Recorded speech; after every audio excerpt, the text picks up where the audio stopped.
ಆತ್ಮೀಯ H16 news ಅರ್ಥಾತ್ ಸಿದ್ದರಾಮಯ್ಯ ಸ್ವಾಗತ. ನಾನು ನಿಮ್ಮವ MI ಅಥವಾ ಮಲ್ಲಪ್ಪ ಜೋತಾವರ. ಆತ್ಮೀಯರೇ,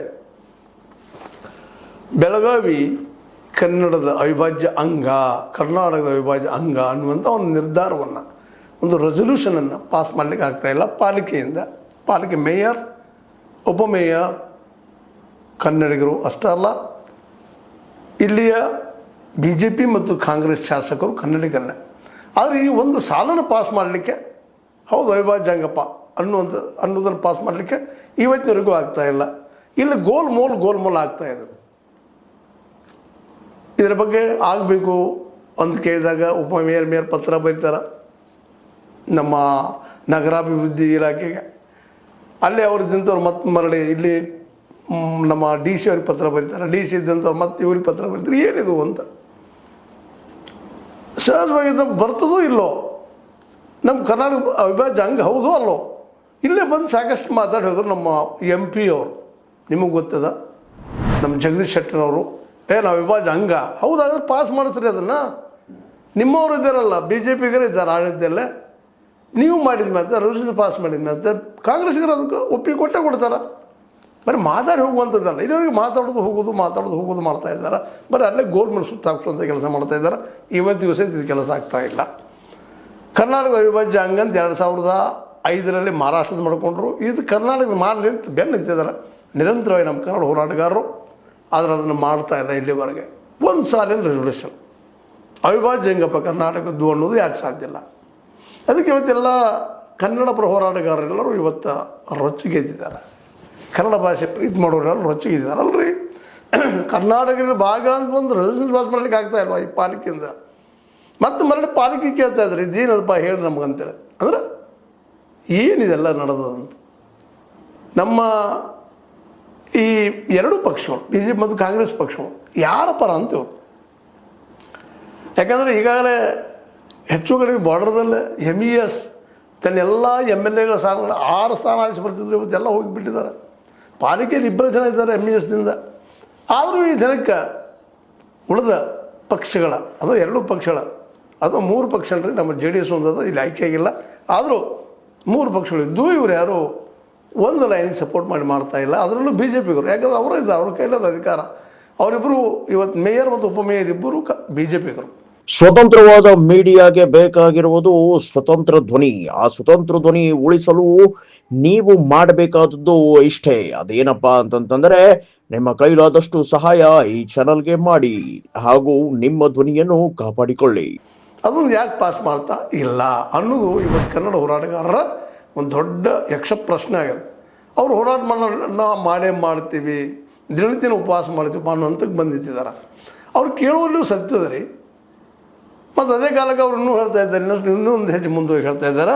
ಈಗ ಹೆಂಗೆ ಮಹಾರಾಷ್ಟ್ರದವರು ಗಡಿ ವ್ಯವಸ್ಥೆಯೊಳಗೆ ಒಂದು ಏನು ಮಾದರಿ ಉನ್ನತಾಧಿಕಾರ ಒಂದು ರಚನೆ ಮಾಡಿದಾರೋ ಸಮಿತಿಯನ್ನು, ಅಂಥದ್ದು ನಮ್ಮಲ್ಲೂ ಮಾಡಿರಿ. ಕರ್ನಾಟಕ ಸರ್ಕಾರ ಮಾಡಲಿ ಅದನ್ನು, ಅದಕ್ಕೆ ಉಸ್ತುವಾರಿ ನೇಮಿಸಲಿ. ಉಸ್ತುವಾರಿ ನೇಮಿಸ ಕೆಲಸಗಳಾಗಬೇಕು ನಮ್ಮ. ಹೌದು, ಈಗೆಲ್ಲ ಇಲ್ಲ, ಸುಪ್ರೀಂ ಕೋರ್ಟಿನ ಬಂದಿಲ್ಲ, ಅದು ಆ ಮಾತು ಒಪ್ಪು ಆ ಮಾತನ್ನು. ಅದು ನಮ್ಮ ಹೋರಾಟ ಇರಬೇಕಲ್ಲ. ಇಷ್ಟೊಂದು ನಿರ್ಲಕ್ಷ್ಯತನ ಯಾಕೆ ಅನ್ನುವಂಥದ್ದು ನಮ್ಮ ಹೋರಾಟಗಾರರ ಪ್ರಶ್ನೆ. ಹೌದು, ಕನ್ನಡ ಪರ ಇದ್ದಂಥ ಕನ್ನಡ ಸಂಘಟನೆಗಳು ಕೇಳುವುದರಲ್ಲಿ ಏನು ತಪ್ಪಿಲ್ಲ. ಯಾಕಂದ್ರೆ ನಾವು ನಿರ್ಲಕ್ಷ್ಯ ವಹಿಸಿದ್ರೆ ನಾಳೆ ನಮ್ಮ ವಿರುದ್ಧ ಆಗುವ ಪರಿಸ್ಥಿತಿ ಆಗುವುದಿಲ್ಲ ಅನ್ನೋ ವಿಶ್ವಾಸ ಒಳ್ಳೆಯದಿಲ್ಲ.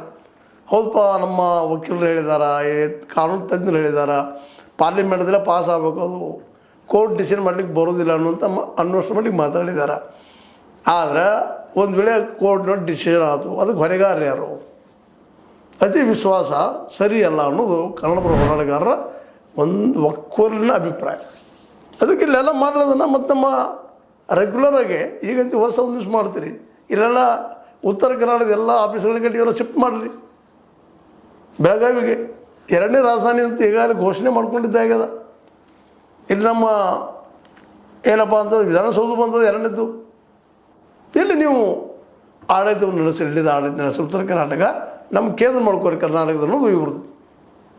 ಅದೇ ಕಾರಣಕ್ಕೆ ಅವ್ರ ಇಂಥವ್ರು ಇವತ್ತು ಹೇಳ್ತಾ ಇದ್ದಾರೆ, ಹೆಂಗೆ ಈ ಒಂದು ಮಹಾರಾಷ್ಟ್ರ ಮಾದರಿಯವ್ರು ಮಾಡ್ಕೊಂಡಿದ್ದಾರೆ, ಹಾಗೆ ನಾವು ಒಂದು ಕರ್ನಾಟಕ ಮಾದರಿ ಮಾಡಿಕೊಂಡು ಅದು ತೊಗೊಂಡು ನಮ್ಮ ಇಲ್ಲಿಯ ಎಲ್ಲ ಮುಖ್ಯಮಂತ್ರಿಯ ನೇತೃತ್ವದಲ್ಲಿ ಒಂದು ಸಮಿತಿ ರಚನೆ ಮಾಡಿ ಇಲ್ಲೇ ಸಂಸದರು, ಬೆಳಗಾವಿ ಸಂಸದರು, ಚಿಕ್ಕೋಡಿ ಸಂಸದರು ಇವರನ್ನ ಅಲ್ಲಿ ಉಸ್ತುವಾರಿ ಮಾಡಿಕೊಂಡು ಅಥವಾ ಉಸ್ತುವಾರಿ ಮಿನಿಸ್ಟರ್ ಒಬ್ಬರನ್ನ ಇಟ್ಟುಕೊಂಡು ನೀವು ಇದನ್ನು ಕಂಟ್ರೋಲ್ ಮಾಡಿರಿ, ಇದರ ಬಗ್ಗೆ ನೀವು ಕಾಳಜಿ ವಹಿಸ್ರಿ ಅನ್ನೋದು ಒಂದೇ ಮಾತು. ಯಾಕಂದ್ರೆ ಪಾಲಿಕೆಯಲ್ಲಿ ಇಷ್ಟು ದಿವಸ ಆದರೂ ಆಗ್ತಾಯಿಲ್ಲ, ಒಂದು ಸಾಲ ಪಾಸ್ ಆಗ್ತಾಯಿಲ್ಲ. ಏನು ಅರ್ಥ? ಕನ್ನಡಿಗರೆಲ್ಲರೂ ಅವ್ರಲ್ಲಿ ಭಯ ಇರ್ಬೋದು ಎರಡು ಪಾರ್ಟಿಯಲ್ಲಿ, ಮರಾಠಿಗರು ನಾಳೆ ವೋಟ್ ಹಾಕ್ಲಿಕ್ಕಿಲ್ಲ ಅಂತೇಳಿ. ಆದರೆ ಅವರು ನಮ್ಮವ್ರು ಆಗ್ತಾ ಇದ್ದಾರೆ ರೀ, ನಮ್ಮವ್ರು ಅದನ್ನೇ ವೋಟ್ ಹಾಕಿದ್ದಾರೆ. ಇಲ್ಲಂದ್ರೆ MES ಆರಿಸ್ಕೊಂಡು ತೊಗೊಂಬರ್ತಿದ್ರು ಅವರೆಲ್ಲ.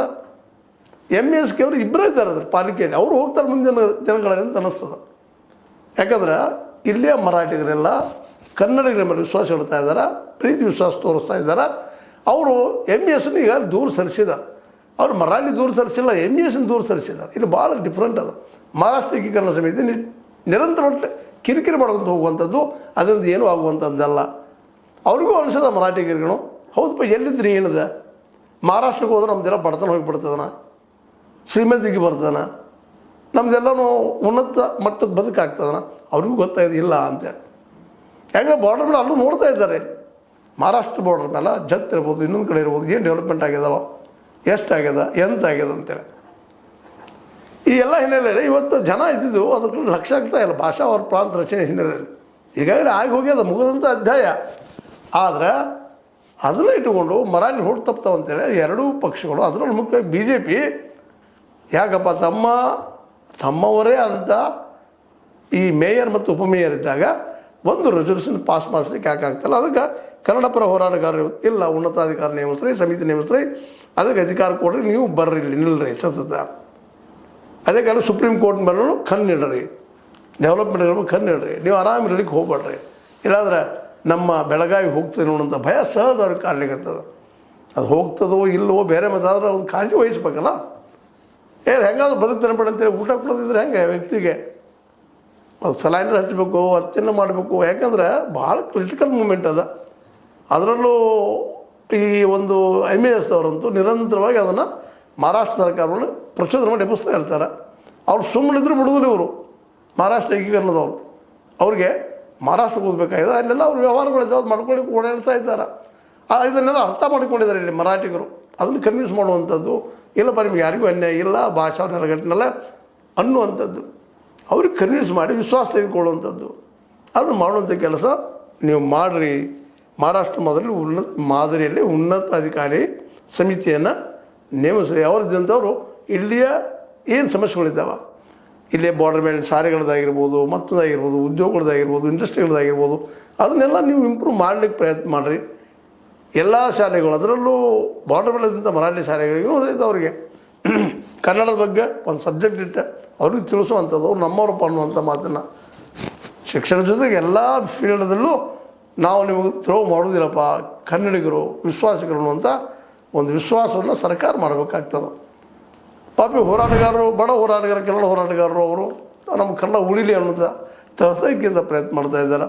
ಜೊತೆಗೆ ಈ ಬಾರ್ಡರ್ದಲ್ಲಿದ್ದಂಥ, ಗಡಿಯಲ್ಲಿದ್ದಂಥ ಮಹಾರಾಷ್ಟ್ರದಲ್ಲಿದ್ದಂಥ ಕನ್ನಡಿಗರನ್ನ ಸಹಿತ ವಿಶ್ವಾಸ ತೆಗೆದುಕೊಂಡ ಅಲ್ಲಿಯೂ ಸಹಿತ ಅವರು ಮರಾಠಿಗರು ಅಂಥ ತೊಂದರೆ ಇಲ್ಲ ಅಂತೇಳಿ ಸುದ್ದಿ ಬರ್ತಾ ಇರ್ತವೆ. ಆದರೂ ಒಂದಿಷ್ಟು ನಡೆಯುವಲ್ಲಿ ಎಡುವಂಥ ಕೆಲಸಗಳು ಆಗ್ತಾ ಇರ್ತವೆ.